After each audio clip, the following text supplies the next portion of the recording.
atas laporan dari perwakilan PK yang akan disampaikan oleh Mas Hadi.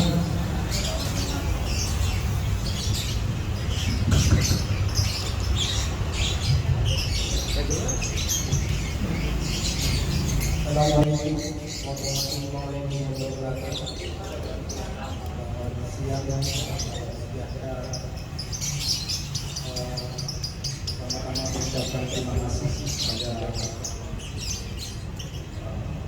tangan yang sudah hadir pada acara dialog transformasi nasional, poros nasional.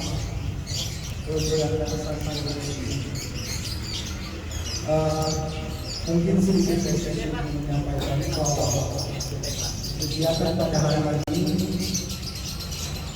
kan ada kegiatan berikutnya. Karena itu bersama-sama nanti kita ikuti apa yang akan disampaikan oleh para pembicara dan tentunya rekan-rekan yang hadir di sini adalah bagian dari pemerkasa pelaksananya acara. Sekali lagi saya ucapkan terima kasih. Saya kira itu yang saya sampaikan. Assalamualaikum warahmatullahi wabarakatuh. Pertama-tama saya ingin mengucapkan terima kasih kepada beberapa narasumber hari ini yang hadir di acara kita. Yang pertama dari Bang Bawa Perihal, lalu Bang Dewi Julianto, lalu Bang Agus Mimodi, lalu dari Alif Samal dari Iman, dan teman-teman dari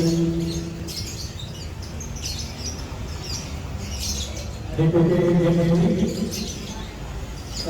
Gigi Bino dari Indonesia Islam, Sumianto dari Barisan Anak Jakarta, Abdullah dari Pemuda Penggerak Bina Bangsa, Bambang Istinugroho dari Guntur 49, Atta Taliwan dari Institut Ekonomi Politik Soekarno-Hatta, Baharudin Saidi dari Komite Solidaritas Umat Islam Indonesia, lalu Sulungno Aliansi Masyarakat Peduli Bangsa, Wawan alias Pelopor, Bambang Bundin Barisan Penyelamat Bangsa, Nurul Bina Bangun Bangsa, Ferry Razali dari Peduli Bangsa Nusantara, juga dari Forum Bela Negara, Mulia Astuti dari Permindo, dan lain-lain sebagainya. Saya belum bisa sebutkan satu persatu. Jadi untuk mempersingkat waktu, langsung saja yang sudah hadir dari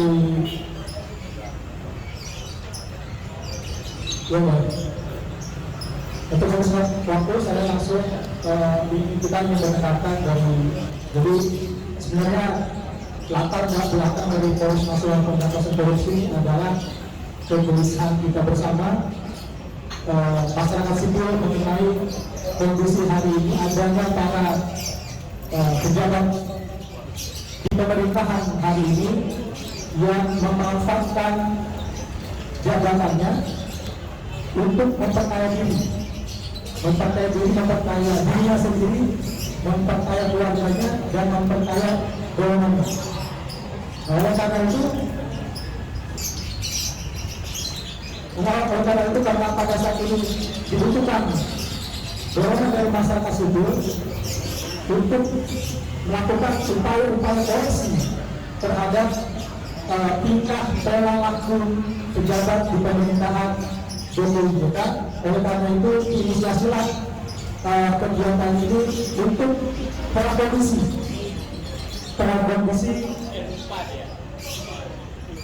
nasional, Poros Nasional Pemberantasan Korupsi yang akan dilakukan pada ke depan hari ini. Dan poros ini tidak hanya akan dilakukan oleh kalangan aktivis, nanti pun juga ada kalangan dari poros aktivis pemuda dan aktivis mahasiswa. Yang tujuannya nanti satu, yaitu adalah perlawanan terhadap oligarki di dalam pemerintahan Jokowi Maruf Amin. Oke. Jadi mungkin langsung ke Bang Agus nanti dari sekolah Pak. Terima kasih. Assalamualaikum warahmatullahi wabarakatuh. Waalaikumsalam. Selamat siang, Bapak Ibu, teman-teman saya. Terima kasih sudah hadir di sini.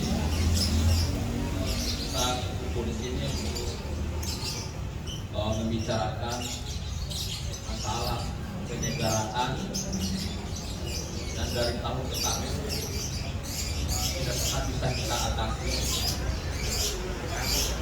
atau belum mampu kita atasi.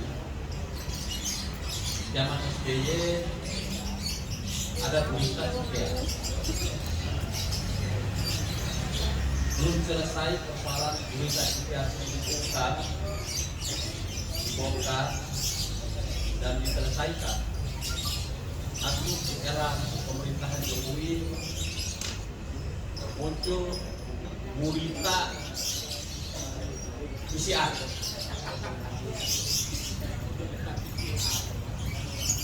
dan berita-berita lain. Jadi ini ibarat kata, saya bisa katakan bahwa dunia bergerak begitu maju dengan masalah-masalah yang paling baru. Tapi untuk Indonesia, kita masih menghadapi masalah di era Majapahit, yaitu masalah korupsi dan masalah nepotisme. Saya ambil contoh kasus PCR yang dipersoalkan oleh banyak pihak.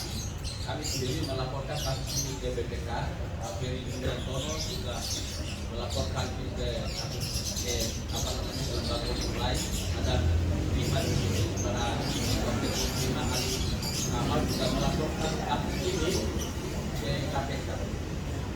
Jadi kasus PCR ini punya kasus yang terang beneran oleh diri terangnya bulan Ramadan. Nah, begitu tampak bagaimana pengusaha pejabat kotor yang merangkap dari pengusaha kotor menyalahgunakan kewenangan kekuasaan, mengatur harga melalui rapat kabinet yang dihadiri oleh Presiden Jokowi dan juga dihadiri oleh Wakil Presiden, lagi meliput di WhatsApp ya. mengatur harga yang begitu mahal, mencekik rakyat di saat rakyatnya lagi susah. Banyak alasan yang mereka sampaikan bahwa situasi darurat ini karena situasi darurat dan harga naik. Tapi saya kira banyak sekali teman-teman yang melakukan investigasi terhadap itu sudah mengungkap secara terang benderang bagaimana perbandingan harga negara lain, harga pokok dan harga yang di pasar, harga yang di market semua sudah dibuka secara terang benderang. Biasanya sudah disampaikan ke KPK, juga ke BPK dan juga ke Mabes Polri. Nah, kita sampai hari ini belum melihat ada tanda-tanda kasus ini akan naik ke tingkat penyidikan.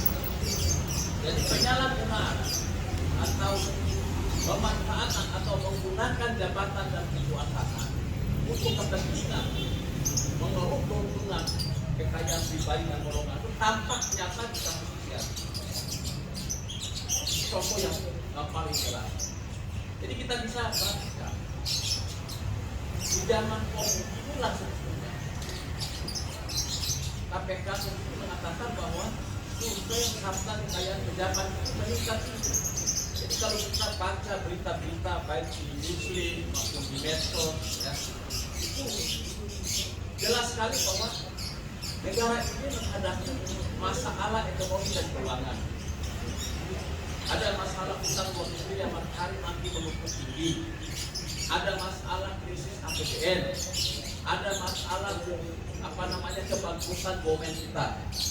Di sisi yang lain, hasil survei yang dibuat oleh beberapa kawan mengatakan bahwa harta kekayaan dan perusahaan para pejabatnya justru meningkat tinggi. Jadi negaranya bagus, BUMN-nya bagus, rakyatnya susah di satu sisi. Di sisi lain, pejabat yang merangkap jadi pengusaha, perusahaan milik mereka itu makin untung, makin kaya, makin luar biasa, apa namanya, itu makin tajir lah. Nah ini adalah fakta-fakta di mana kekuasaan benar-benar digunakan secara ceroboh mengakumulasi kepentingan keuntungan kekayaan mereka. Kasus lain misalnya contoh kasus Asabri, Jiwasraya dan juga dan kasus lain di sejumlah lembaga asuransi. Memang hukuman yang dipasang kepada sejumlah tersangka kasus ini terlihat sangat luar biasa, keras ya, ada hukuman mati dan itu. Namun sejauh itu kita membutuhkan ada upaya serius dari penegak hukum untuk mengusut aliran dana kepada para pejabat yang terlibat dalam kasus ini. Jadi perusahaan-perusahaan besar seperti Asabri, seperti Jiwasraya dan perusahaan-perusahaan milik negara lainnya, para pejabat tidak mungkin melakukan kejahatan tanpa backup apa pimpinan negara. Dan kita harapkan supaya para penegak hukum ini juga mengusut aliran uang yang masuk kepada para pejabat-pejabat yang mungkin saja digunakan untuk membiayai kepentingan politik mereka, membiayai paket politiknya, membiayai pemilunya, membiayai pilpresnya. Nah ini yang kita kemudian makin hari kita lihat makin suram. Ya. Nah, kemudian catatan saya berikutnya adalah soal fakta lain yang kita baru dengar belakangan ini adalah pidato Presiden Jokowi di depan majelis juga KPK pada hari anti korupsi 9 Desember. Presiden datang ke kantor KPK menyampaikan pidato yang sangat keras, menyerukan kepada para penegak untuk tegas dan keras memberantas korupsi, mengusung dan mengejar serta menyita aset para pelaku korupsi, mafia migas dan mafia lain sehingga sama dia di KPK. Tapi di sisi lain, KPK sendiri sudah dilemahkan sama dia. Dia menegaskan bahwa pemberantasan korupsi, kejahatan korupsi itu adalah extraordinary crime. Tapi di sisi lain KPK sendiri sebelumnya sudah dihukumkan sama dia. 57 pegawai KPK yang didialis itu dipecat, kemudian di framing radikal dan seterusnya, lalu dibuang. Nah sekarang kemudian dia turun sama Mabes Polri, Direktur Terakhir dari anggota KPK Polri, Korps Pemberantasan Korupsi Polri. Nah kita ini menagih, jangan menagih janji atau pernyataan Presiden ini. Jangan sampai seperti dikatakan oleh teman-teman mahasiswa bahwa ini hanya semata lip service, atau jangan sampai Presiden itu terlihat bagaimana mengelola negara seperti memainkan gasing.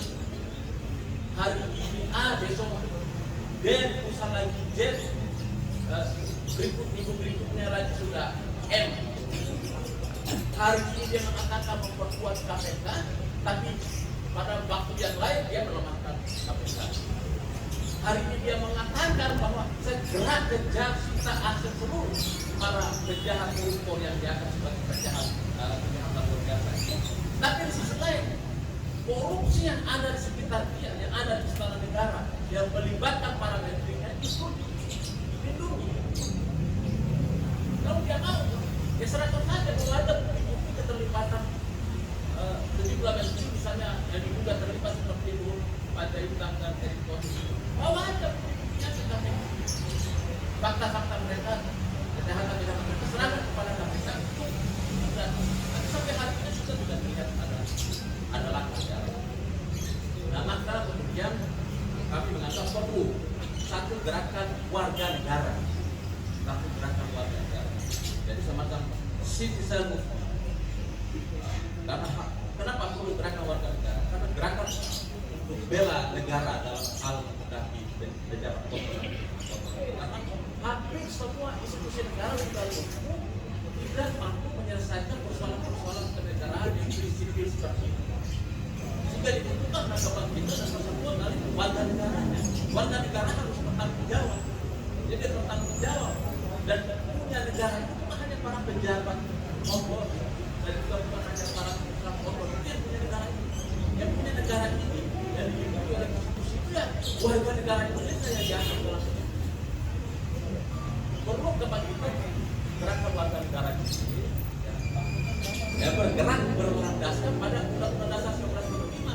Jelas bahwa Undang-Undang Dasar 1945 menjamin kemerdekaan berserikat, berpendapat, menyampaikan, berorganisasi dan seterusnya. Undang-Undang Dasar 45 juga menjamin setiap warga negara membela negara. Itu semua ada dalam kita. Jadi termasuk gerakan melawan para mafia, para koruptor, para istilahnya kaisar itu, para tuyul-tuyul yang ada di istana itu adalah kewajiban warga negara. Nah, karena itu kami bersama-sama beberapa organisasi lain membentuk Poros Nasional Pemberantasan Korupsi yang rencananya insya Allah pada 2022 nanti akan diselenggarakan konferensi nasional Poros Nasional Pemberantasan Korupsi. Jadi kita harapkan ini menjadi satu momentum agar masuk tahun 2022 ini kita mampu mengejar, menangkap, memburu dan memenjarakan tuyul-tuyul yang telah membajak istana negara, tuyul-tuyul yang telah merampok kekayaan negara, tuyul-tuyul yang telah merampok APBN, tuyul-tuyul yang merampok tanah besar. Terima kasih dari saya. Sekian, assalamualaikum warahmatullahi wabarakatuh. Apa yang diucapkan oleh Presiden Jokowi itu bertolak belakang dengan fakta yang terjadi sebenarnya. Makanya oleh karena itu dorongan dari Poros Nasional ini adalah juga karena negara ini ada presiden tapi nggak punya pemimpin. Akhirnya dampaknya seperti sekarang. Pembantu-pembantu presiden itu seperti melakukan hal yang sesuka-sukanya. Seperti tadi yang sudah dijelaskan oleh Pak Haris bahwa dugaan-dugaan penyalahgunaan yang dilakukan oleh Luhut Binsar Panjaitan dan Erick Thohir itu kan harusnya dibuktikan sebagai bukti kalau memang pasien itu bersih. Nah, tapi pertanyaan kenapa sampai hari ini tidak ada upaya-upaya yang dilakukan para penegak hukum, terutama KPK, mengenai dua hal yang telah juga dilaporkan oleh teman-teman aktivis dan yang juga dilakukan oleh Prima. Dan oleh karena itu mungkin selanjutnya akan kita dengarkan pemaparan dari Bang Marwan Batubara untuk waktu habis ini. Maskernya suruh dicopot tuh. Ya, Maskernya terima suruh kasih. copot. Assalamualaikum warahmatullahi Pokoknya jelek. wabarakatuh. Selamat sore dan salam sejahtera bagi kita semua. Terima kasih bisa berhadir pada acara terkait korupsi ini. Saya kira acara ini bukan sekedar kumpul-kumpul, tapi yang lebih penting adalah bahwa kita peduli dengan nasib rakyat, nasib negara ke depan, sekaligus kita dengan acara ini berharap ke depan bisa melakukan langkah-langkah konkret ya, agar korupsi akhirnya nanti bisa, atau koruptornya ya, itu bisa ditangkap. Malah kalau korupsi ini sengaja dipelihara, dilanggengkan oleh rezim, kita berharap rezimnya pun bisa turun, diruntuhkan begitu. Ya, jadi kita jelas berpegang kepada Pancasila dan Undang-Undang Dasar 1945 bahwa ini negara hukum. Kalau ada rezim yang berkuasa, yang merasa semakin berkuasa, otoriter, itu melindungi para koruptor, maka saya kira wajar kalau rakyat itu menuntut agar rezim ini diakhiri saja segera gitu. Ya. Karena faktanya kalau kita lihat memang korupsi dalam beberapa tahun terakhir, kita bicara soal kuantitas atau volume itu semakin masif, ya, dalam hal jumlah. Kemudian semakin sistemik, berbagai perangkat disiapkan. Kemudian juga semakin arogan, terutama terhadap peraturan atau lembaga-lembaga hukum yang harusnya melakukan perbaikan. Bahwa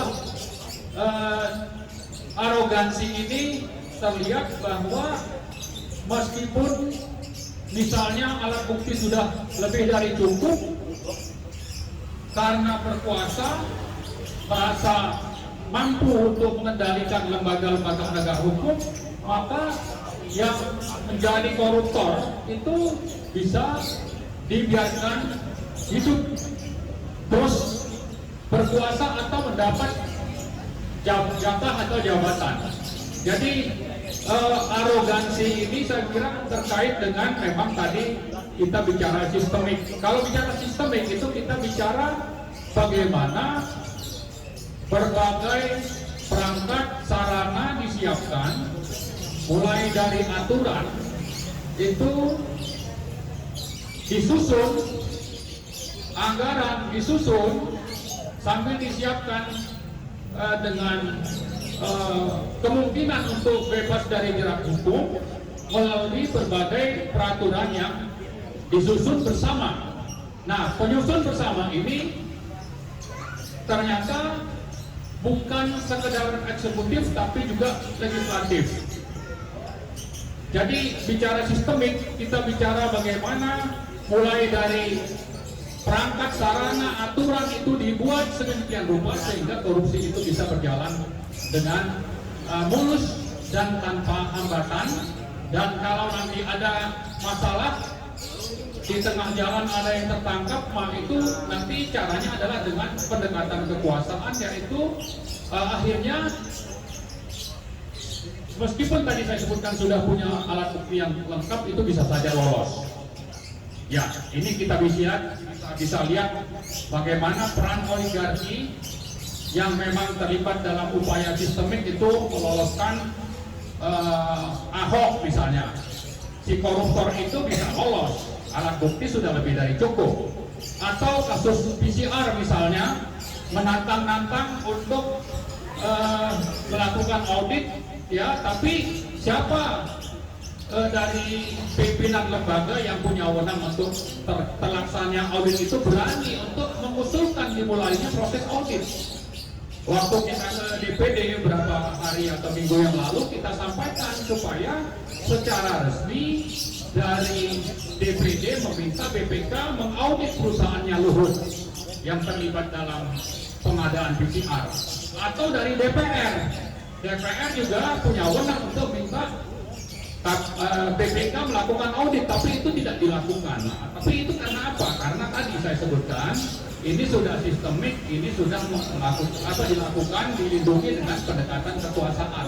Artinya bahwa lembaga-lembaga tadi, meskipun orangnya banyak, di DPR itu ratusan, ya, di DPD juga 136 kalau tidak salah, itu tidak jelas, tidak terdengar usul kita itu dari rakyat bahwa ini perlu diaudit, termasuk juga keterlibatan dari Erick Thohir yang menyebut-nyebut bahwa ada keputusan yang diambil bersama Jokowi. Jadi tadi kalau Mas Haris menyebutkan istana, ya saya kira kalau sudah menyebut istana itu ada keterlibatan dari Jokowi juga, ya kan. Jadi, nah tapi itulah kembali lagi tadi, mereka melakukannya dengan sistemik, tapi mereka juga melindungi diri dengan kekuasaan yang dimiliki, dan salah satunya itu adalah mereka memang punya semua perangkat untuk bisa mengendalikan cabang-cabang kekuasaan, apakah itu legislatif, yudikatif, termasuk juga media. Jadi eksekutif bermasalah, tapi karena bekerja sama dengan oligarki, maka anggota oligarki ini bertambah dari unsur legislatif maupun yudikatif, sehingga lengkaplah kejahatan yang sistemik tadi bisa berjalan secara masif sekaligus tidak tersentuh oleh hukum, karena di samping mereka punya kekuatan, mereka menganggap tidak penting bahwa kalau ada Pancasila, ada Undang-Undang Dasar, ada dana milik rakyat yang sedang menderita itu harus dikorupsi. Itu tidak ada lagi ya dalam benak mereka. Artinya memang sudah kehilangan rasa malu, tidak lagi punya moral, ya mungkin menganggap agama tidak penting, Tuhan Allah itu tidak ada, sehingga apapun yang mereka anggap mereka akan lakukan itu mereka akan terus jalankan, dan mereka merencanakannya itu secara sistemik, menyiapkan aturan-aturan sebelum nanti berbagai program yang masuk dalam APBN itu disusun. Aturan disiapkan dulu, misalnya kalau kita ingat Perpu nomor 1 tahun 2020 yang menjadi undang-undang, ya itu kan sudah mereka siapkan bahwa kalau terkait dengan COVID maka tidak ada kemungkinan untuk diproses secara hukum, tidak ada audit. Ya, meskipun itu sebetulnya mereka kalau bicara moral sudah tahu itu melanggar, tapi disiapkan dari awal. Maka kasus tadi penggunaan APBN untuk PCR itu bisa aman saja nanti, karena memang aturan mainnya sudah mereka susun sejak pembuatan undang-undang. Nah, saya kira dengan kondisi yang demikian, ya, kekuatan, kekuasaan mereka miliki semua, dan ini bersatu di 3 lembaga alat cabang-cabang kekuasaan ditopang oleh oligarki, maka mereka semakin arogan dan merasa tidak tersentuh hukum. Tapi meskipun demikian, masyarakat sipil tidak boleh berhenti, dan karena itulah kita terus kalau perlu setiap minggu acara seperti ini akan terus kita lakukan. Nah, saya kira itu saja yang dapat saya sampaikan. Terima kasih. Assalamualaikum warahmatullahi wabarakatuh. Ya, terima kasih kepada Bang Marwan Batubara atas pemaparannya tadi. Memang kalau kita lihat dari dengarkan pemaparan Bang Marwan ini rezimnya tidak ketahuannya adalah rezim preman. Jadi segala argumentasi yang keluar dari istana itu adalah narasi-narasi menantang rakyat sendiri. Nah, inilah yang menjadi sebenarnya presiden buruk bagi Jokowi Ma'ruf. Nah, selanjutnya mungkin kita akan mendengarkan mungkin dari pemaparan dari Alif dari Partai Prima yang kemarin melaporkan dugaan keterlibatan seorang pejabat yang kita tahu itu belum bisa mengajarkan mengenai soal PCR. Mungkin bisa di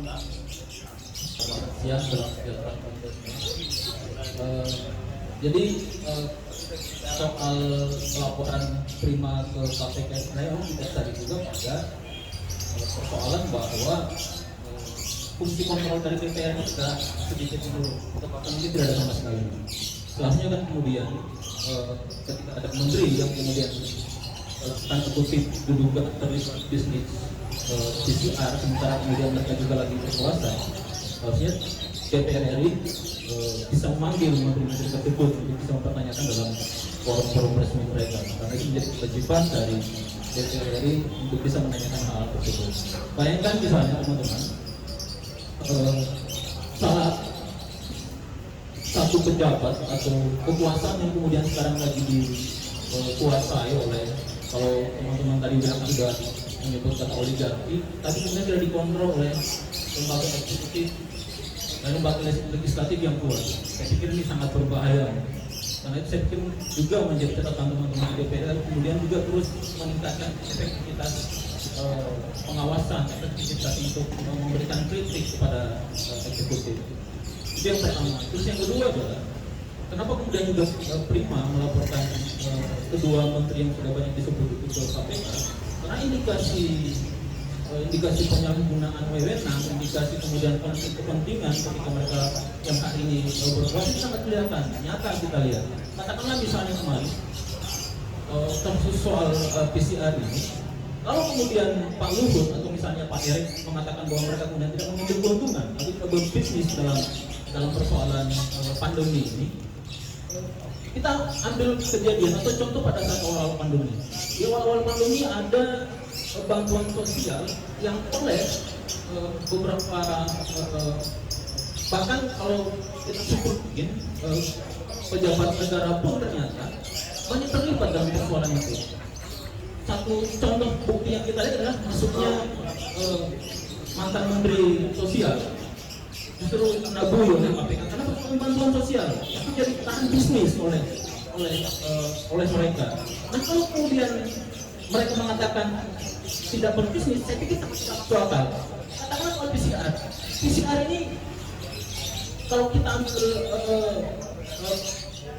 pada saat diwujudkan oleh negara itu ditetapkan harganya menurut waktu. Yang 3 jam beda harganya, yang 6 jam beda harganya, yang 12 jam beda harganya, yang 24 jam beda harganya. Itu sudah pasti logika bisnis. Itu pasti logika bisnis. Dan yang bertanggung jawab terhadap persoalan adalah pejabat negara yang sekarang lagi berkuasa, terutama Pak Luhut sebagai kurator PPKN dan oleh perusahaan yang terindikasi atau terafiliasi pada salah satu menteri, terutama kalau kita lihat adalah Menteri BUMN. Kemudian yang kedua, di bulan Oktober kemarin oleh Pak Luhut sendiri pun oleh kurator PPKN mewajibkan bahwa yang bisa menggunakan PCR itu juga oleh pelaku transportasi darat dan transportasi laut selain udara. Tapi harganya diturunkan. Jadi logikanya kewajiban oleh warga negara itu kemudian diperluas, tapi harganya diturunkan. Jadi sekali lagi itu logika bisnis, bukan logika apa-apa lagi. Ini pasti logika bisnis. Jadi berdasarkan itu semua kemudian Prima melaporkan hal itu semua agar kemudian kita tenang gitu. Aturan soal PCR ini seperti ini yang baku, harga soal PCR ini seperti ini yang baku. Agar tidak ada kecemasan dari kita semua, dari seluruh masyarakatnya tidak ada kecemasan. Karena sebelum itu pun semua kan sudah ada juga pengumuman dari pemerintah, terutama dari PPKN mengatakan bahwa ini ada gelombang ketiga. Kita nggak ngerti. Masyarakat sementara sudah tidak percaya dengan persoalan pandemi apa segala macam ini karena sudah ada Anda kutip banyak pejabat berbisnis. Tapi kemudian pemerintah belum mengembalikan kepercayaan itu. Jadi kemudian kami minta ke KPK kemarin agar kemudian mengusut persoalan ini.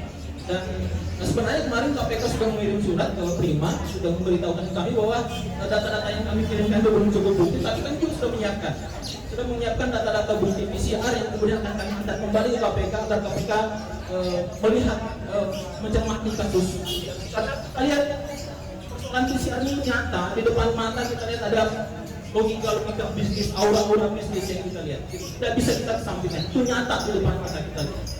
Mungkin begitu dulu kawan dari sebagai pengantar kita. Selanjutnya waktu persidangan kepada Bang Ferry Juwanto untuk menyampaikan pemaparannya. Terima kasih. Bismillahirrahmanirrahim. Assalamualaikum warahmatullahi wabarakatuh. Salam sejahtera untuk kita semua. Selamat sore.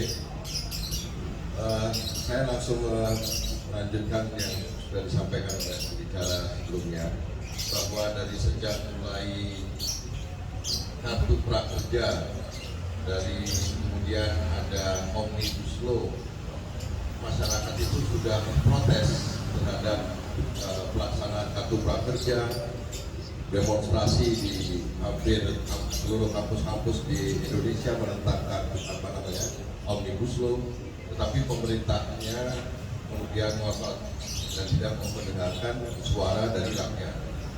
Kemudian dilanjutkan lagi ada soal PCR yang tadi sudah disampaikan oleh pembicara sebelumnya, yang menjelaskan itu semua bahwa ada keterlibatan dari membantu presiden.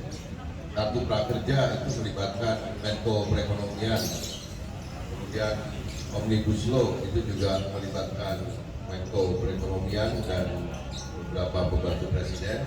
PCR ada Pak Luhut bin Sarpanjaitan dan Pak Erick Thohir dan yang lain-lainnya. yang semuanya menurut pendapat saya bermuara kepada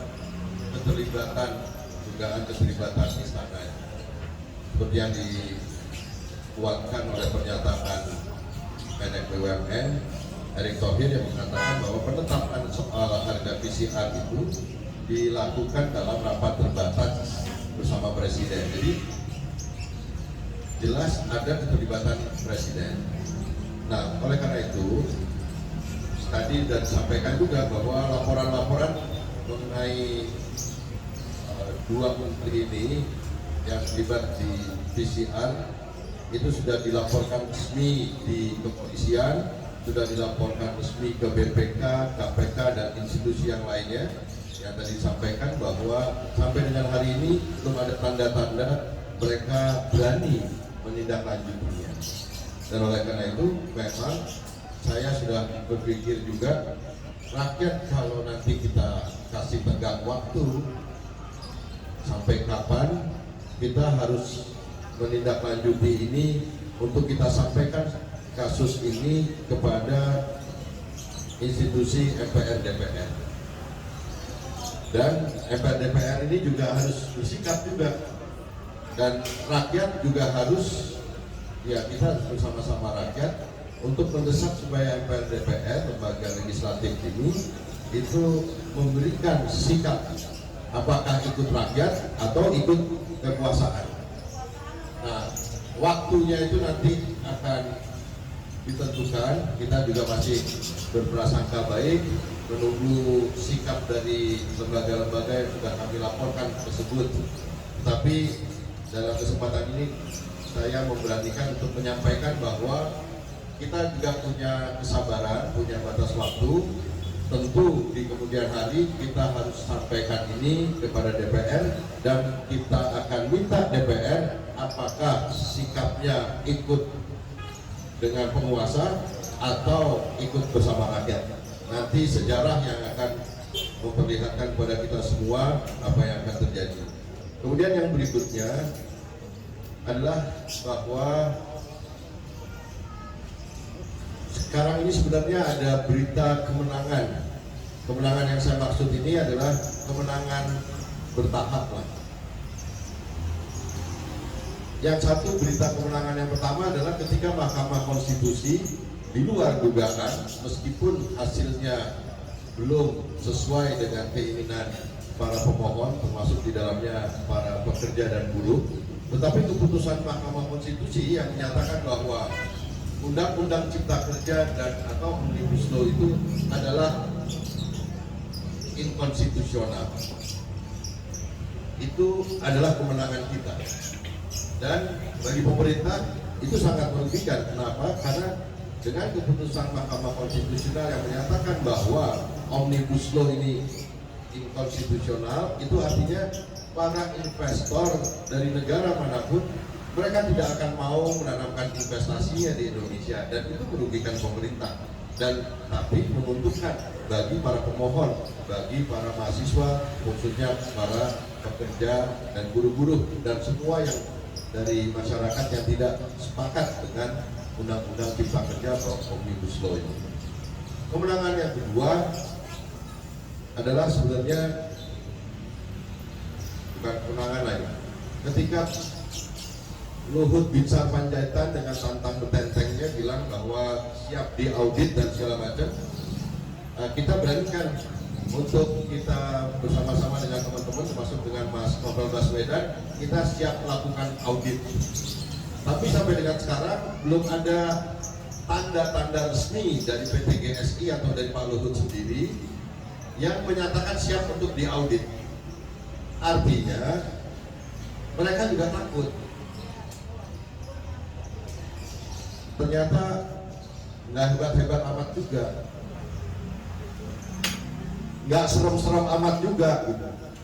Jadi menurut saya ini adalah satu situasi yang kita harus punya optimisme bahwa suasana perubahan itu sekarang sudah menjalar kemana-mana. Kita punya keberanian kemana-mana. Setelah kita konferensi pers, tiba-tiba 2 hari setelah itu Kapolri langsung membuat surat keputusan pengangkatan Mas Novel Baswedan dan kawan-kawan sebagai aparatur sipil negara polisian. Otaknya itu pemerintahan ini kan nggak jelas. Teman-teman, Mas Novel Baswedan dan 57 ex pegawai KPK dianggap tidak lolos seleksi karena dianggap quote-unquote Taliban. Harusnya kepolisian itu kan menindaklanjuti untuk meneliti sejauh mana ketalibanannya. Tapi yang terjadi malah justru diakomodir, diterima. Itu justru juga di satu sisi kita apresiasi, tetapi di sisi yang lain menunjukkan bahwa ada situasi di pemerintahan yang mereka sekarang sudah sangat terdesak oleh desakan-desakan dari masyarakat, khususnya yang belakangan ini muncul. Yang ini perlu saya sampaikan bahwa ini juga sejalan dengan perkembangan dinamika geopolitik. Pemerintahan Pak Jokowi itu terlalu bergantung pada Tiongkok. Tiongkok sekarang sudah tidak sekuat setahun yang lalu. Sekarang mereka ekonominya, pertumbuhannya hanya 4%, warga negaranya jumlah penduduknya 1,7 miliar penduduknya, 1,7 miliar jiwa. Mereka ekonominya hancur, kurang sebaik seperti setahun yang lalu. Di kawasan Laut Cina Selatan atau Laut Natuna Utara itu mereka menghadapi sekutu-sekutu. Di Taiwan juga mereka menghadapi tekanan politik juga. Jadi kita bisa bayangkan berita gembira ini bahwa pemerintahan Pak Jokowi yang selama ini menggantungkan kekuatan kepada Tiongkok, nah kekuatan yang dijadikan dolarnya ini sekarang tidak sekuat itu. Jadi ini harus dijadikan juga sebagai momen kesempatan kita untuk bisa memanfaatkan untuk mengkonsolidasikan kekuatan kita. Kita yakin hawa perubahannya itu sedang terjadi, dan mudah-mudahan ini menguntungkan gerakan masyarakat sipil kita yang ingin menuntut tentang keadilan dan demokratisasi yang lebih sejati, lebih baik lagi. Yang terakhir mungkin ingin saya sampaikan, saya setuju dengan apa yang disampaikan oleh Mas Marwan Batubara bahwa sekarang diskusi-diskusi seperti ini ada di mana-mana, dan ini adalah sinyalemen positif bagi gerakan.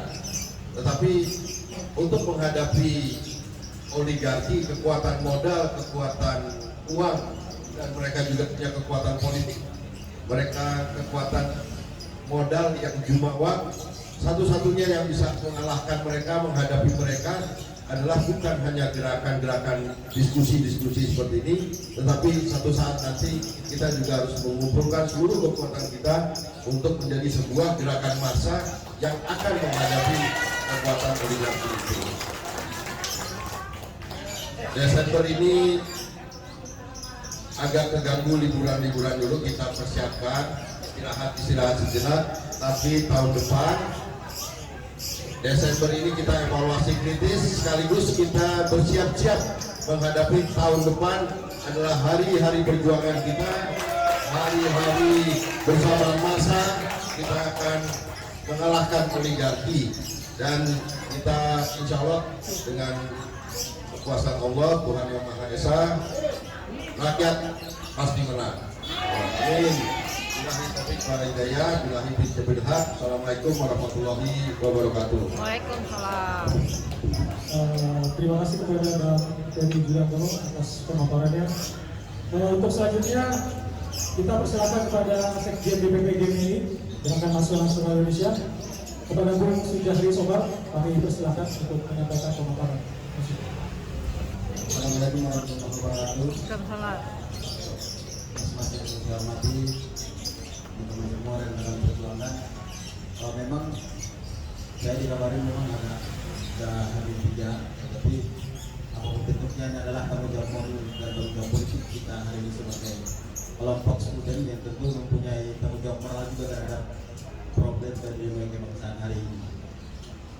Soal oligarki pemerintahan hari ini yang terus mengakar di istana hari ini, memang ini sudah menjadi kekhawatiran kita sejak 1 tahun yang lalu. Dan di mana kita lihat ujuk-ujuk DPR menyesatkan Omnibus Law tanpa ada pembahasan bersama buruh kelompok mahasiswa dalam menyusun rancangan undang-undang tersebut. Dan di mana kita lihat kita sudah mengeluarkan satu keputusan bahwa Omnibus Law adalah tidak secara konstitusi. Dan yang berikutnya soal gelombang pandemi global ini memang kita terus mengkritik beberapa kebijakan pemerintah. Kalau kita lihat di Detikcom, kita pernah aksi di depan KPK karena dugaan kita waktu itu ada petinggi BPOM yang turut terlibat dalam mafia vaksin di pandemi di awal. Itu memang kita konsisten soal itu dan laporannya kita sudah masukkan juga ke KPK. Karena kita lihat di awal bahwa ada pemain di BPOM dan kelompok-kelompok bisnis yang juga ikut bermain, sehingga efektivitas dalam menyalurkan vaksin ini ke daerah-daerah hari ini belum sesuai dengan target herd immunity yang disampaikan oleh Istana hari ini, bahwa di 2022 sudah terbentuk herd immunity 70%. Tetapi hari ini kita lihat presentasi di berbagai daerah hari ini vaksin masih terus berjalan. Artinya masih ada bisnis dalam tubuh pemerintahan hari ini. Yang kedua, grand design pemerintah dalam melihat pandemi di gelombang pertama itu memang kita lihat wajar-wajar saja karena hal baru dan hal yang belum pernah terjadi. Boleh kita terjebak dan lain sebagainya, tetapi tidak mempunyai antisipasi untuk menerima gelombang kedua ini seperti apa, sehingga kita takut, panik, naikkan level dan sebagainya, anjlok di mana-mana, kolaps ekonomi kita, terjadi flight capital, yang dimana kita sebagai negara yang berdikari secara ekonomi kita lumpuh hari ini. Padahal kita lihat negara yang hari ini yang dikuasai oleh partai yang katanya menjunjung ideologi Bung Karno begitu kan, kita banteng tapi banteng kiri bukan banteng kanan. Banteng kanan yang partai, kalau kita kiri artinya tetap progresif kan gitu ya. Nah kita lihat bahwa pemerintah tidak mampu untuk mengatasi itu, yang dimana yang pertama vaksin kita impor 100% dari luar, impor dengan istilah bisnis to bisnis. Artinya upaya untuk bisnis to bisnis dalam oligarki kekuasaan ini ada, dan itu benar adanya. Ditandai yang kedua, adanya kasus bansos yang melibatkan petinggi-petinggi partai juga di dalam tanda petik partai penguasa hari ini. Dan hari ini orangnya masih berkeliaran begitu-begitu saja, vendor-vendornya masih begitu-begitu saja, tidak habis sampai hari ini. Yang berikutnya, masker hari ini. Oke, di global kedua, pandemi global kedua kita masih impor walaupun 70%, 30% dari lokal. Tetapi grand design-nya harus jelas. Jangan sampai gelombang ketiga masih terjadi flight capital lagi, kita masih impor lagi dari luar. Bagaimana kita mau menjadi negara yang berdikari? UMKM kita mati, pemerintah gak mampu memberikan modal kepada UMKM. Padahal masker ini produk lokal, janganlah kita impor. Ini artinya masih ada ruang untuk pemerintah memberikan kepada oligarki untuk memainkan pola bisnis di dalam, untuk kepentingan kelompok, kepentingan individu dan lain sebagainya. Kita dari kelompok mahasiswa hari ini bukan sekedar ujuk-ujuk kita memberikan warning atau mengkritisi pemerintah karena ada kepentingan tertentu, tidak. Tetapi kita kelompok pemuda hari ini adalah untuk menjawab tantangan kepemimpinan nasional untuk 10 tahun dan 20 tahun ke depan. Ini adalah tanggung jawab moral kita sebagai kelompok pemuda. Artinya dalam berbagai problem kebangsaan memang kita harus kritis. Kita adalah mitra kritis pemerintah, dan hari ini pun kita juga adalah mitra strategis. Mitra strategisnya adalah bagaimana pemerintah mampu keluar dari pandemi global ini. Tapi tidak keluar ya, tetapi kita kritis kepada pemerintah hari ini. Kita lihat di Omnibus Law, begitu kita ditangkap, ada kawan-kawan kita yang ditangkap dan menghilang 1 minggu. Terakhir yang kedua, untuk reshuffle kabinet jilid 2 kemarin, Ketum PBHMI diculik seminggu menghilang, tiba-tiba sampai sekarang tidak tahu di mana. Apakah orangnya diamankan, ditinggalkan di hotel atau seperti apa kan begitu kira-kira. Ini proses upaya penggembosan gerakan yang masif yang dilakukan oleh pemerintah hari ini untuk mengantisipasi gerakan gelombang-gelombang yang besar. Jadi bagi saya, mari hari ini kita nyatakan persepsi bahwa memang hari ini masih terkonfirmasi dan benar adanya bahwa oligarki kekuasaan hari ini lagi membakar dalam istana hari ini. Kita sebagai kelompok mahasiswa maupun masyarakat civil society lainnya, mari kita terlibat untuk mengawal sistem pemerintahan ini agar berjalan sesuai dengan apa yang kita inginkan bersama. Kira-kira seperti itu saya kembalikan. Terima kasih pada Bu Sujati Somad dari Sekjen BPBGM ini. Sebagai suara dari mahasiswa, ini memang benar tadi yang disampaikan bahwa hari ini memang mahasiswa itu meskipun tidak terlihat secara masif, tetapi konsolidasi itu di basis mereka tetap berjalan. Ya, jadi memang dari mengkritisi undang-undang revisi KPK sampai omnibus law kemarin, memang itu menjadi entry point mahasiswa kembali menyuarakan isu-isu yang memang menjadi momok bangsa dan negara saat ini. Baik itu yang dilakukan oleh teman-teman Cipayung maupun teman-teman BEM dan sebagainya. Itulah yang memang hari ini fokus utama mahasiswa hari ini adalah pertama melawan korupsi dan melawan oligarki yang hari ini mengantangi istana negara. Untuk selanjutnya saya persilakan kepada Mas Hadi untuk menyampaikan pemaparan. Baik, terima kasih. Saya ingin menyingkat saja karena yang pernyataan yang lengkapnya sudah ditulis dengan bagus sekali. Itu Poros Nasional Pemberantasan Korupsi melawan oligarki. Apa sih oligarki? Oligarki itu dijelaskan oleh film Korea, judulnya Jakarta. Itu dibuat tahun 2000. Film itu mengenai komedi kriminal soal perampokan bank. Jakarta di dalam judul itu ternyata tidak ada sama sekali di dalam film itu. Baru setelah selesai, salah satu untuk menikmati kekayaannya, hasil rampokannya, mereka meminta agar dibelikan tiket untuk menikmati liburan hasil rampokan itu. Kemudian si pembeli tiket itu membeli tiket Seoul ke Jakarta. Nah kemudian si kepala rampok itu protes, loh kok Jakarta? Siapa yang suruh kamu beli tiket ke Jakarta? Loh tadi kan persoalannya dikatakan Jakarta. Bukan tahu, tolol sambung. Jakarta itu kata sandi untuk perfect crime, untuk kejahatan yang sempurna. Waktu saya nonton itu saya ingin protes, ini menghina. Tetapi ketika dilihat bahwa inilah fakta pandangan luar negeri terhadap kejahatan keuangan, terhadap korupsi di Indonesia, kejahatan yang sempurna. Ada perampokan BNB misalnya ratusan triliun, tidak ada terdakwanya, hilang. Kasus Senturi yang triliunan hilang. Kemudian yang ratusan miliar apalagi. Sehingga memang kejahatan korupsi di Indonesia ini sangat sempurna. Tidak ada kasusnya, tidak ada kejahatan kalau toh ada. Seperti kasus EKTP misalnya, hanya penjara satu Setia Novanto. Kasus Bansus hanya Juliari. Kemudian kasus hukum hanya Patrialis Akbar dan salah satu ketua MK Akil Mukhtar.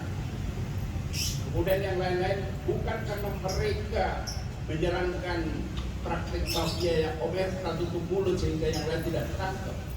Karena memang hanya itu yang disasar, karena mereka ini orang-orang yang tidak dikendali oleh oligarki. Siapa oligarki? Oligarki adalah sebuah jaringan kekuasaan. Jadi korupsi di Indonesia ini bukan hanya dilakukan oleh oknum-oknum pejabat di beberapa lembaga yang bermental korup, tapi sebuah jaringan sindikat kekuasaan yang luar biasa kuatnya.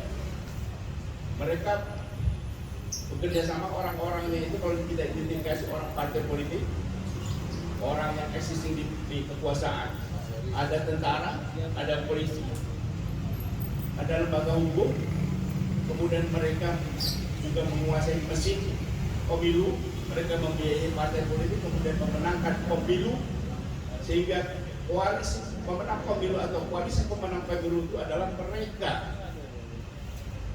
Dengan demikian mereka bisa menunjuk legislatif, eksekutif juga yudikatif, Mahkamah Agung, KPK, dan lain BPK dan lain-lain yang alat kontrol ini mereka yang memilih.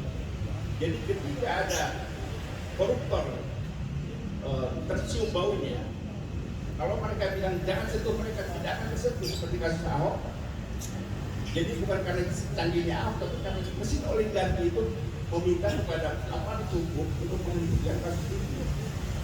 Jadi oligarki yang menguasai eksekutif, legislatif, yudikatif dan lain-lain itu bisa menonaktifkan fungsi-fungsi negara.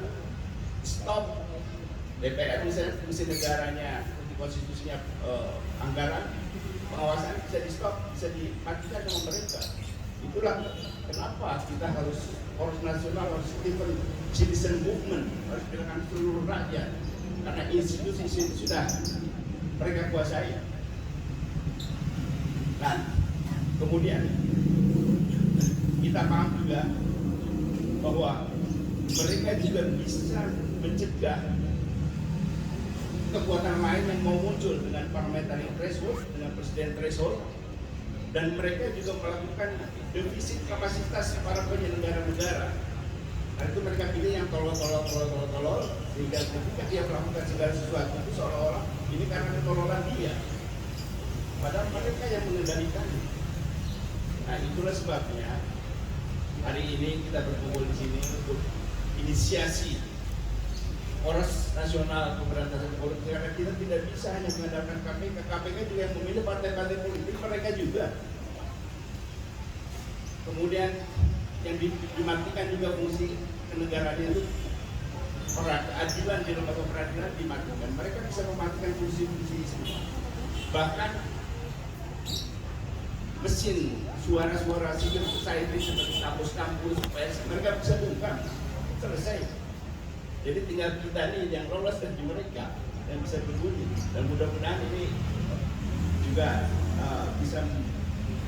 kita bisa mengendorse juga teman-teman dari organisasi mahasiswa seperti GMI dan lain-lain, karena sekarang ini trias politika yang versi itu sudah nggak ada, kontrol atas legislatif, yudikatif, eksekutif itu sudah tidak ada, karena dalam satu genggaman.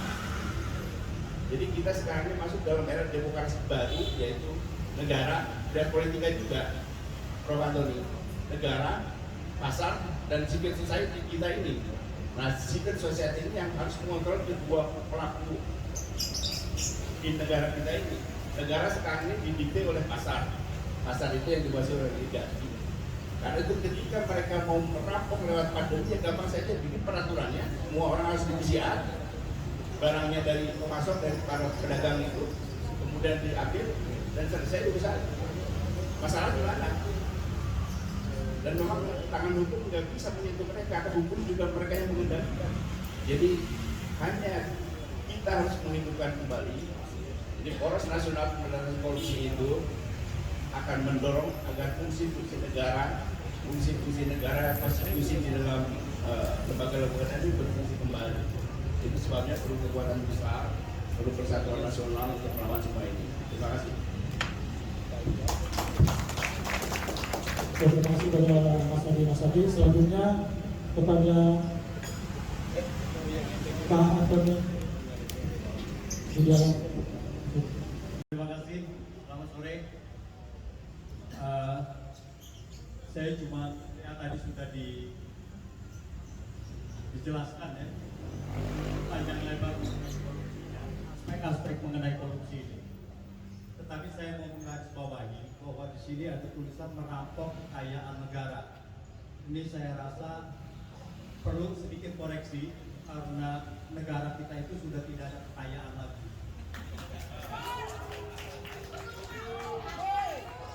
Jadi sekarang ini, tahun lalu kita itu sudah utang 1.000 triliun. Jadi kita ini ditumpuk oleh utang. Tahun ini sekitar 800 triliun. Jadi yang dirampok adalah bukan kekayaan negara lagi, tetapi utang yang dilakukan oleh negara. Dampaknya apa? Nah ini saya bukan bawahi. Dampaknya adalah bahwa kekayaan negara ini atau utang negara yang dirampok ini akan membawa konsekuensi serius, karena negara akan menanggung uang yang dirampok setiap tahun sekitar 6-8%. Jadi uang yang dirampok harus dibayarkan lagi bunga yang dari utang itu. Jadi masih ada tanggung jawab dari negara ini untuk menambah itu utangnya, bunga-bunga itu pertama ya. Terus yang kedua,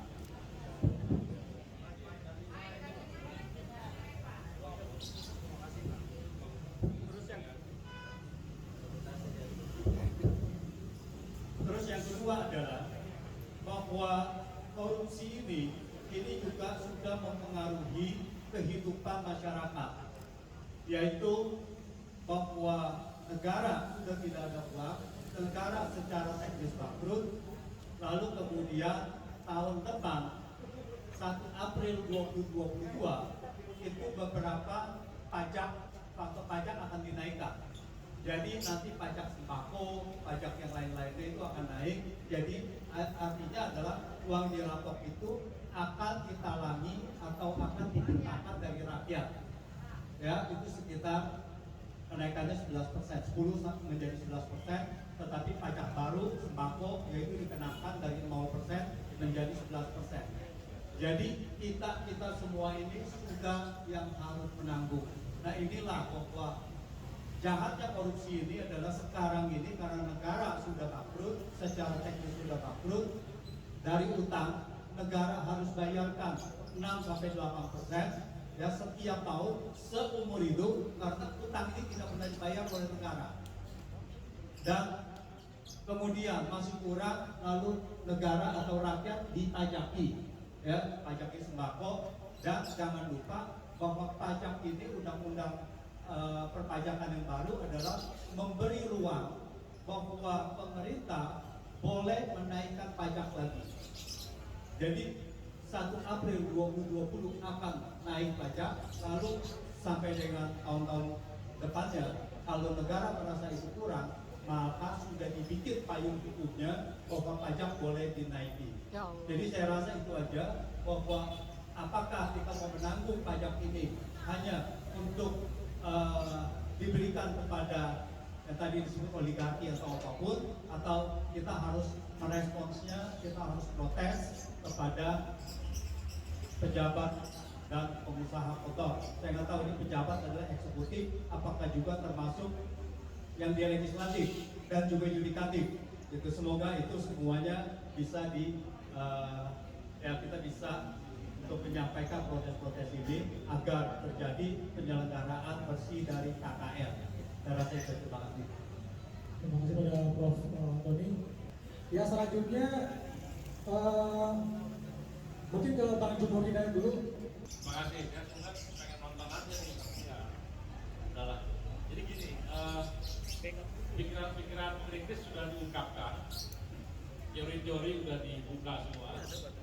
Metodologi sudah dijajakan. Ya, saya tinggal nunggu teman-teman gitu aja. Karena walaupun acara ini diskusi, tapi tadi ada arahan-arahan yang bukan arahan lah, tapi mungkin perintah itu ada juga. Pikirannya pokoknya kapan bergerak gitu loh. Auranya ke sana. Tapi sedikit aja lah, sedikit saya ingat zaman Orde Baru dulu. Saya juga jadi korban 3 tahun penjara zaman Orde Baru. Itu isu yang ramai ini Mas Haji. Civil society, civil versus society, state versus society. Jadi negara berhadapan-hadapan atau melawan rakyat. Kenapa? Karena tadi ada pembicara yang mengatakan udah nggak ada trias politika, itu satu semua. Ya kan nggak ada bedanya dengan zaman dulu. Sehingga kemudian rakyat seperti ada jarak dengan kekuasaan dan negara. Nah sekarang juga saya melihat begitu. Jadi Greenpeace saja dilawan sekarang itu, Greenpeace dilawan, cewek dilawan, hak asasi manusia Haris Azhar itu dilawan. Apalagi Haris Seperti ya itu pasti dilawan. Jadi yang betul-betul sekedar civil society yang luar biasa itu berguna buat menjadikan kita bangsa beradab itu dilawan juga. Jadi memang ini sudah ya ulama juga dihina, apalagi semua yang agama lah, agama ini memang civil state versus society akan terjadi. Ada teori ketika state atau negara itu sudah menjadi negara korporasi, negara yang disokong dan diduduki oleh para korporat oligarki, maka ini teori ya, hanya kekuatan massa aksi yang bisa merubah itu. Tapi kepada senior kepala tata ruang masih yang berkenan mengajak saya dari komunitas Forum Bela Negeri. Jadi saya luruskan bukan dari Forum Bela Negara Tanah Air Surabaya. Saya bertemu dengan Bang Alis sama Bang Sekjen. Ini judulnya sebenarnya relatif berat banget, menghentikan kejahatan pejabat kotor dan pengusaha kotor merampok kekayaan. Jadi di sini lebih kita lebih elaborasinya ke soal metode. Dalam penanganan korupsi ini kita mengenalnya metode eksternal dan internal. Metode eksternal kita sering melakukan itu dalam banyak termasuk mengkritik untuk penguatan lembaga penegak hukum. Salah satu contohnya Direktur Tipikor di Barreskrim itu perlu dikasih masukan juga. Bayangkan seorang Kapolda di daerah itu bintang 2, direktur korupsinya bintang 1, mestinya itu bintang 3 gitu. Biasanya tugasnya bakal spot itu nomor di Polri. Untuk gerakan internalnya sebenarnya untuk memotong pengusaha kotor ini sebenarnya ada metode yang coba saya usulkan. Kebetulan di sini ada Bang Antoni, pakar moneter. Sebenarnya gerakan revolusi itu sebenarnya ada dalam diri kita, revolusi diri. Kita coba kalau kita merahasia dompet-dompet kita, yang memodali para pengusaha itu sebenarnya rakyat sendiri. Itu kita menabung dalam jumlah besar itu sebenarnya bodoh sekali menurut saya. Jadi kalau kita menabung di bank, sekedarnya aja, jangan banyak-banyak. Itu sama dengan kita memodali para oligarki. Dan ini pernyataan seperti ini sebenarnya pernah diminta kawan-kawan supaya yang mengeluarkan itu Bang Hariman Siregar, tapi beliaunya entah faktor apa nggak bersedia waktu acara ibu di Jogja. Jadi kalau kita mau merevolusi, kita coba berani nggak kita ini bahwa kita melakukan gerakan internal bahwa jangan nyimpan uang di bank banyak-banyak. Wah, kemarin ada teman partai setengah miliar di WA saya, aktivis. Dan dalam kesempatan ini saya ingin konfirmasinya dengan pakar moneter yang mungkin bisa untuk ditimba ilmunya. Dari saya sekian begitu aja. Assalamualaikum warahmatullahi wabarakatuh. Selanjutnya saya persilakan kepada pendiri Bintoro dari Indonesia Club. Assalamualaikum warahmatullahi wabarakatuh. Selamat sore Bapak Ibu sekalian. Sore ini kita berbahagia sekali hadir di forum yang sangat mulia ini. Yang pertama-tama adalah untuk menghimpun satu kekuatan, tidak hanya soal kekuatan ide, tapi juga kekuatan fisik agar ke depan kita juga dirahmati oleh Tuhan Yang Maha Esa dalam konteks perjuangan untuk menghentikan semua kejahatan yang dilakukan oleh kekuasaan. Bapak Ibu sekalian, tadi sudah banyak disampaikan oleh pendahulu saya, senior saya. So ini saya hanya memberikan gambaran atau praktek nyata dari kalau kita mengadopsi dari soal berikutnya adalah menghentikan kejahatan pejabat kotor. Karena tentu apa yang disampaikan oleh jadi saya pernah meneliti dan sampai sekarang telah meneliti ya. Pertama, saya akan membuktikan kejahatan pejabat kotor.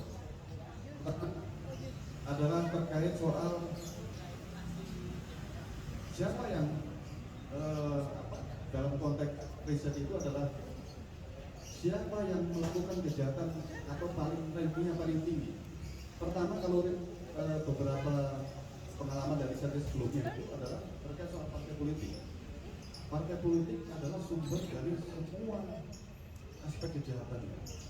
Nah, ini yang ingin saya buktikan ternyata benar.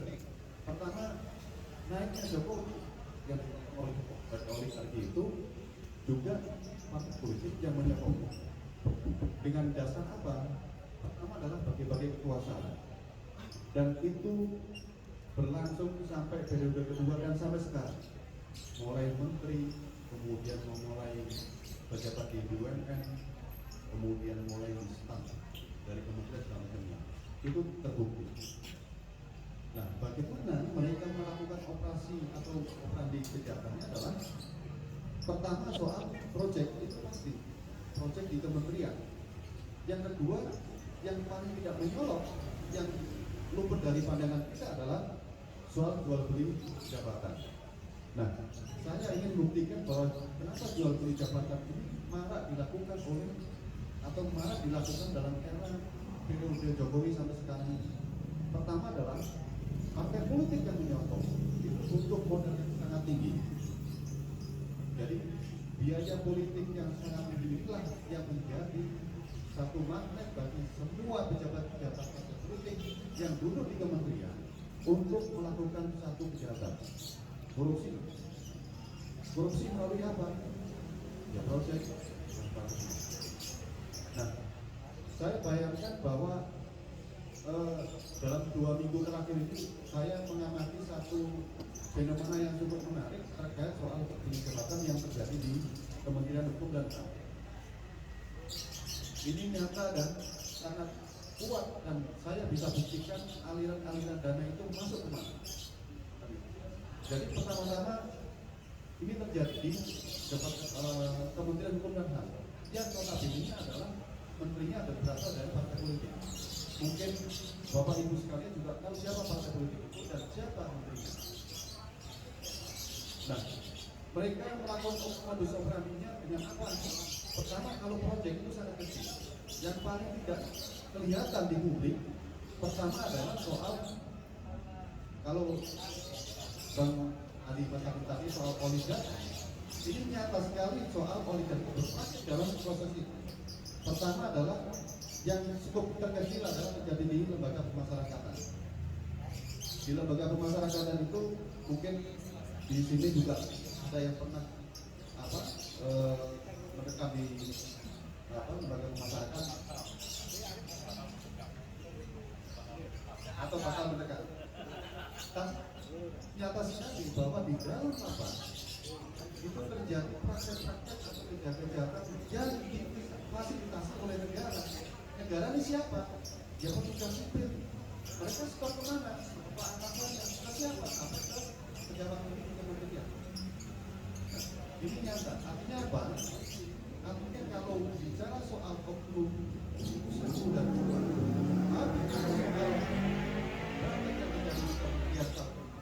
dan praktek soal kejahatan yang dilakukan oleh lembaga masyarakat, ini jelas bahwa ini adalah sistemik dan ini ada keterlibatan dari pejabat tinggi di kementerian.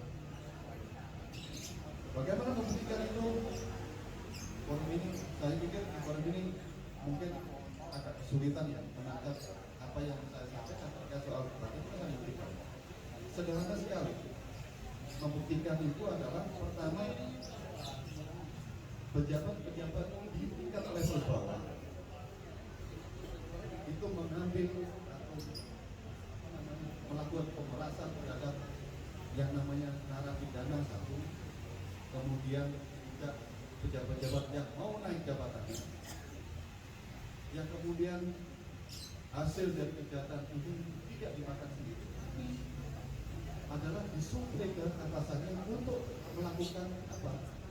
Untuk menyelamatkan atau melindungi dari kekuasaan, mengamankan kekuasaan. Itu sederhana sekali. Dan saya bisa buktikan tidak hanya terjadi di Kementerian Hukum, tapi juga terjadi di semua kementerian yang notabene kementerian berasal dari partai politik.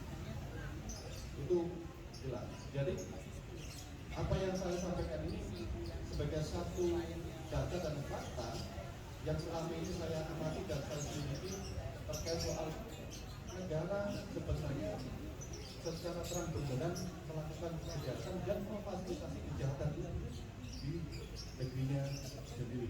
Nah, saya pikir apa yang dikatakan oleh Bang Timur Hidayat soal state vs civil society ini terjadi karena apa? Tidak ada harapan sama sekali.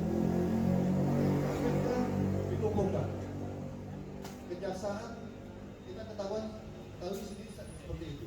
Kepolisian baru merangkak, masih merangkak. Jadi siapa yang kita harapkan kalau bukan rakyat sendiri? Siapa yang kita bisa kuatkan atau kita harapkan dalam konteks perubahan dari kekuatan rakyat itu? Nah, saya pikir ini sebagai satu langkah awal untuk melakukan menata ide dan kita menyongsong tahun 2022 yang menjadi satu landasan kita bahwa pemerintahan hari ini harus segera dihentikan secara bersama-sama oleh kekuatan rakyat. Terima kasih. Assalamualaikum warahmatullahi wabarakatuh. Selanjutnya langsung kepada Bang MHT yang halo untuk ya. Warahmatullahi wabarakatuh. Saya teringat kata pepatah. Taliwang ya. Kata bilang bahwa korupsi di Indonesia ini sudah menjadi budaya. Waktu itu banyak orang tidak terima, sangat ditolak pernyataan itu. Tetapi setelah saya amati realitasnya bagaimana seperti yang diuraikan oleh kawan-kawan tadi atau yang terakhir oleh saudara ini, bagaimana korupsi itu berproses, jadi saya menjadi yakin bahwa memang korupsi di Indonesia ini sudah jadi budaya. Nah, ini persoalan yang harus kita hadapi, persoalan yang harus kita buktikan oleh generasi yang sekarang sebagai tantangan dari pendiri bangsa bahwa korupsi ini tidak benar sebagai budaya. Nah, bagaimana wujudnya ya? Lakukan perlawanan budaya juga. Dan kita harus makin masif melakukan perlawanan itu seperti yang disampaikan oleh Bapak kita Edi Yuliantono hanya dengan gerakan massa katanya. Begitu. Ini 3 orang juga sama ini pendapatnya. Tidak bisa lagi dengan kata-kata. Ya kan? Jadi harus ada perlawanan secara masif. Nah, yang tidak sabar untuk gerakan massa itu justru kaum emak-emak ini. Coba sudah bicara ya. Saya kasih kesempatan menit lah. Biar ada warna dari pertemuan ini. Iya, ini. Ayo, Kak. Yang terhormat Bapak yang ada di depan, saya tidak akui saudara saudara saya, teman-teman juga. Sepertinya kalau kita menganalisa, membaca, itu bukan sudah waktunya lagi, Pak. Kita sudah harus action. Kami, maaf, saya ada Geprak bersama Bu Menung, dan kami ada di Aliansi Rakyat Membuka. Itu sudah mengadakan aksi 5 kali. Maaf untuk Bapak, kami mendahului. Pertama, tanggal 28 Oktober. Kedua, tanggal 10 November. Ketiga, tanggal 18 Desember, November, 8 Desember, dan terakhir 9 Desember. Terakhir kemarin tanggal 12 Desember yang penuh intrik. Kenapa? Karena kami dikelilingi oleh para aparat hukum, aparat dari semua lapisan. Kenapa? Saya menyikapi sendiri dialog prekonferensi nasional, poros nasional pemberantasan korupsi. Sekarang goal yang akan kita ambil apa? Kalau hanya untuk sekedar berdiskusi, berdialog, menganalisa itu sudah bukan waktunya, Pak. Tidak, kami maaf, ini mama ya emosi mungkin. Betul, karena kami yang terimbas langsung. Gitu loh, anak-anak kami menjadi taruhannya. Nasib anak-anak kami menjadi taruhan di kemudian hari. Akhlak anak-anak kami yang menjadi incaran mereka. Mereka sekarang dibodorkan, mereka akhlaknya dihancurkan, moralnya dihancurkan. Kita sebagai orang tua bisa apa kalau tidak melawan, Pak? Satu-satunya jalan ya aksi. Tapi sayang, sampai saat ini hanya segelintir orang yang mengerti, paham bahwa aksi itu perlu saat ini. Entah itu kenapa, mungkin karena banyak pertimbangan, banyak perhitungan, logika matematiknya terlalu banyak. Apalagi, maaf sekali, apalagi untuk para tokoh nasional yang banyak, menurut saya, banyak menganalisa, banyak pertimbangan gitu ya. Nah, dan kalau misalnya Anda semua yang berada di atas tidak bisa atau belum bisa, biarlah kami yang bergerak. Kami hanya butuh support. Kami hanya butuh support bapak-bapak. Itulah. Ya, sekarang kita goal yang akan kita dapat apa? Sekarang ini, hari ini kita adakan dialog. Bulan depan kita akan adakan dialog lagi. Bulan depannya akan dialog lagi. Actionnya kapan, Pak? Actionnya kapan? Jangan terlalu banyak berhitung, Pak. Jangan berspekulasi untuk kondisi negara yang memang sudah marut. Janganlah. Kita sudah dijajah untuk semua lini. Yudikatif, legislatif, eksekutif itu sudah dalam cengkraman oligarki. Kita tidak bisa bergerak lagi. Tidak bisa, Pak. Mau tidak mau, diakui atau tidak, kondisi negara kita memang sudah hancur. Oligarki sudah menguasai semuanya. Emak-emak sudah risau. Dapur mereka sudah kembang kempis, dompet mereka menipis, apalagi saya. Jujur, untuk melakukan aksi-aksi kami tidak ada yang membackingi. Kami dengan ongkos sendiri, walau hanya 100.000 yang ada di dompet kami. Itu untuk apa? Untuk perubahan negara ini. Itu loh. Jadi mohon Bapak, ini bukan saatnya lagi untuk berretorika, bukan saatnya lagi untuk bernarasi, bukan saatnya lagi untuk mengeluarkan banyak sikap. Ini saatnya go easy, go action. Tunjukkan bahwa Indonesia itu masih ada. Tunjukkan bahwa warga negara Indonesia itu masih eksis. Bantah bahwa Jakarta itu baik-baik saja, bukan kandang korupsi. Bantah pada dunia, Jakarta itu bukan kandang korupsi loh. Jangan dijadikan Jakarta sebagai kandang korupsi. Kami sakit hati, jujur. Sekarang menyikapi beberapa isu korupsi yang besar-besaran, dari mulai BLBI, bla bla bla, terakhir PJR, itu dilakukan oleh siapa? Tidak bisa kita kiri bahwa itu ada di lingkaran oligarki. Oke, 2 menit lagi ya Pak. 1 menit lagi. Itu salah satunya. Yang kedua, sekarang tadi dibicarakan kita akan berdiskusi, beraudiensi, berkompromi dengan DPR. Aduh Pak, bukan saatnya Pak. Pernyataan itu akan masuk tong sampah, tidak akan didengar sama sekali. Benar, kemarin saya masuk ke sana dengan berlapis-lapis sampai KTP, bla bla bla bla, ditanya apa sih, itu kan gedung kami loh. Itu gedung kami, gedung rakyat. Kami yang membelikan. Mereka di sana yang kami gaji.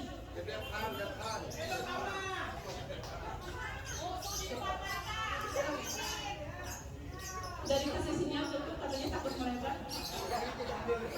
Ya, assalamualaikum warahmatullahi wabarakatuh. Yang kedua, saya meminta action Pak. Jangan lagi ada, bukan lagi berretorika. Untuk narasumber selanjutnya, Assalamualaikum warahmatullahi wabarakatuh. Dialog Prakonferensi Nasional, Poros Nasional Pemberantasan Korupsi (NPK). Saya mau tanya yang hadir di sini terutama kepada Wakil Gerindra.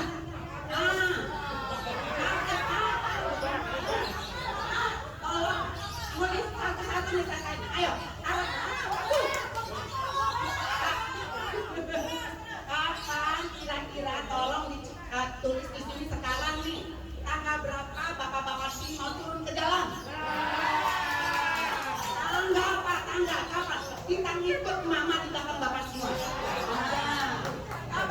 Saya minta dalam bulan ini Desember, mumpung PPKM masih PPKM pertama, betul nggak? PPKM 1 kan? Masih kita masih ngumpul, masih boleh apa? Tolong Pak, bulan ini juga Pak Juliarto nih waktu Gerindra yang orang DPR, kita turun. Saya cuma mengingatkan, saya ingat benar tulisan Pak Joko Edi Abdurrahman, wakil ketua PBNU. Dia bilang bahwa Indonesia sedang dibajak. Apa dibajak? Yang saya sadarkan bahwa nanti tahun 2022 gubernur semua tidak ada lagi, diganti oleh siapa? Nah, nanya sama Bang Fadi sekarang, siapa ganti itu nanti? Bayangin, gubernur ditaruh di tentara, polisi, terus kita kemana lagi? Jadi mari Bang, sebelum 2021 berakhir, ayo takut Jakarta, lanjut.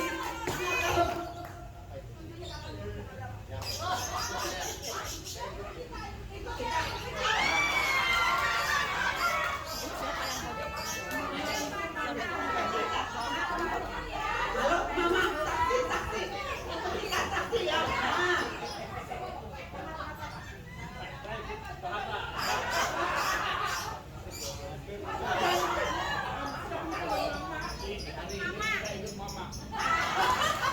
Hidup Mama. Januari 2020.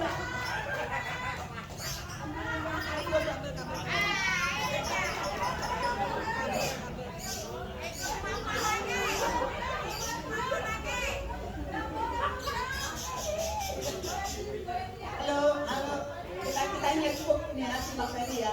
Kita berdekat.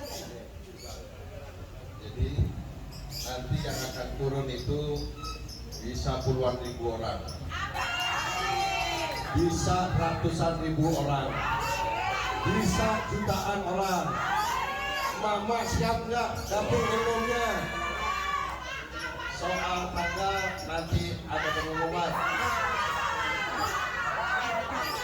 Mama udah laporan belum dengan Pak Prabowo?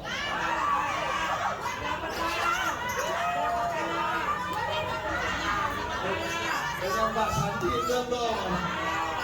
Ya udah, nanti kita yang akan umumkan kira-kira kapan itu akan siap-siap. Lama, kalau yang hadir di sini tolong dicatat ya, sebelum 2021 berakhir kita minta pada mereka semua untuk berjanji di dalam bulan Desember ini.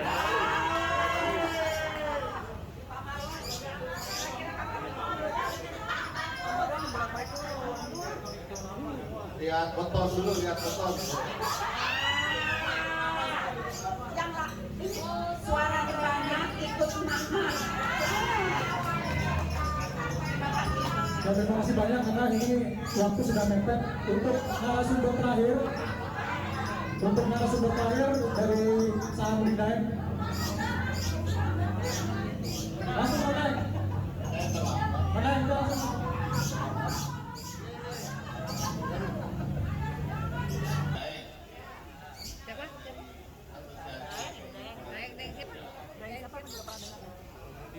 Salahuddin Daeng.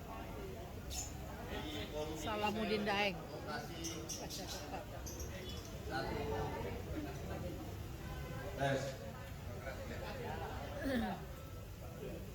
Sebetulnya begini, karena saya terlambat, jadi saya ikut saja menggunakan perkiraan saya sendiri tentang apa yang diskusikan di forum ini. Tapi yang paling penting sebetulnya dari semua masalah yang ada di negara kita ini, itu bagaimana caranya bangsa ini bisa membersihkan semua uang kotor yang membiayai seluruh institusi negara, seluruh proses pembuatan undang-undang, seluruh proses pembuatan peraturan. Karena saya ini peneliti aslinya,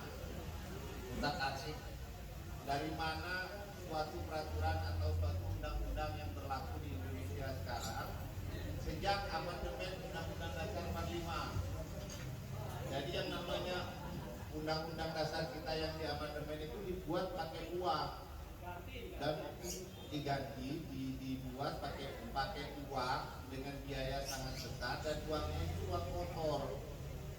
Uang yang dipakai untuk membuat undang-undang dasar kita sehingga kita hidup seperti sekarang ini adalah uang BLBI, uang hasil merampok kekayaan kita. Balikin dipakai bikin amandemen undang-undang dasar.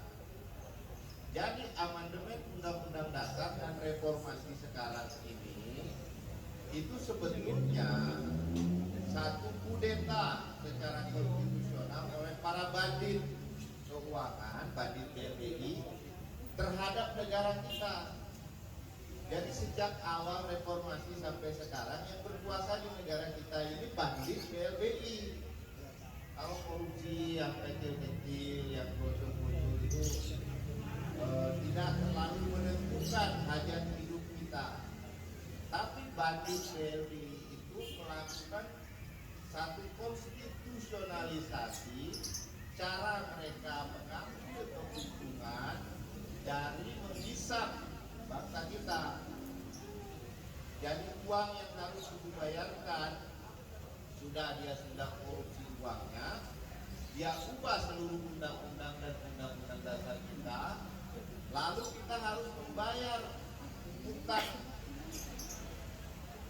bangsa ini kepada mereka sekarang jumlahnya setara dengan 6 kali APBN tahunan kita.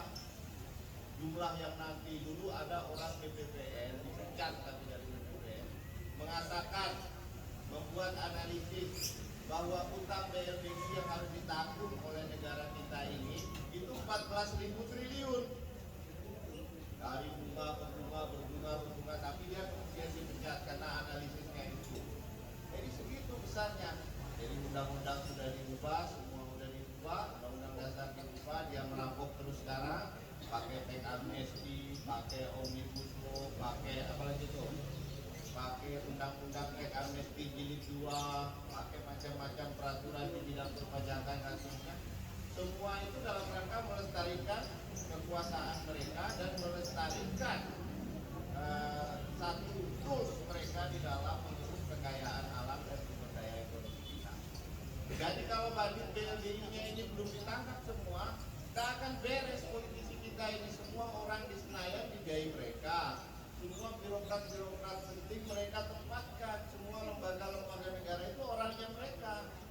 Tanya aja yang di lembaga-lembaga ini orangnya siapa, yang jadi ini orangnya siapa, jelas orangnya bandit-bandit ini. Jadi bisa saja kita demo tiap hari, tapi kuncinya begini, bandit-bandit BLBI ini harus ditangkap semua. Nah, KPK, kepolisian, kejaksaan ini mati kutu sama mereka, nggak bisa, nggak berani Pak. Nggak akan pernah punya keberanian mereka menangkap bandit BLBI. Di depan mata kita semua bandit-bandit. Jadi kalau mau fokus ke situ, tangkap mereka, baru dalam peta itu kita bisa kembali ke Undang-Undang Dasar 45 yang asli. Tidak ada yang menghalangi lagi. Tapi kalau ada mereka, akan dihalangi terus. Tidak akan pernah bisa ada perubahan sedikit pun ke arah usaha-usaha untuk melaksanakan amanat Pancasila, amanat proklamasi kemerdekaan 1945 dan amanat Undang-Undang Dasar 1945 yang asli. Saya kira itu ya. Terima kasih. Terima kasih. Saya mewakili Poros Nasional Pemberantasan Korupsi kepada para narasumber dan para hadirin. Setelah itu untuk supaya lebih afdol lagi perjuangan kita ini, perjuangan yang memang butuh kesabaran ya, perjuangan yang memang tidak singkat. Kalau sabar itu kan, kalau di Islam itu sabar itu bukan berarti diam kan. Sabarnya itu sabar bukan berikhtiar kan. Itu yang disebut sabar sebenarnya kan. Nah, jadi oleh karena itu kita berdoa saja, mudah-mudahan Allah Tuhan Yang Maha Esa meridhoi perjuangan bangsa ini untuk melawan, kalau bahasa saya ini, para penyembah iblis. Ini mereka ini bukan lagi penyembah Tuhan, tapi penyembah iblis. Karena orientasinya itu merusak. Oleh karena itu kita berdoa menurut kepercayaan kita masing-masing. Untuk yang muslim mungkin kita membacakan surah Fatihah, sekaligus kita memohon agar para pendahulu kita, para pejuang-pejuang kita yang dulu telah mengorbankan harta, nyawa, darahnya, keluarganya, itu tidak sia-sia berjuang untuk kita hari ini. Mungkin itu saja. Mari kita membaca surat Al-Fatihah. Al-Fatihah mulai.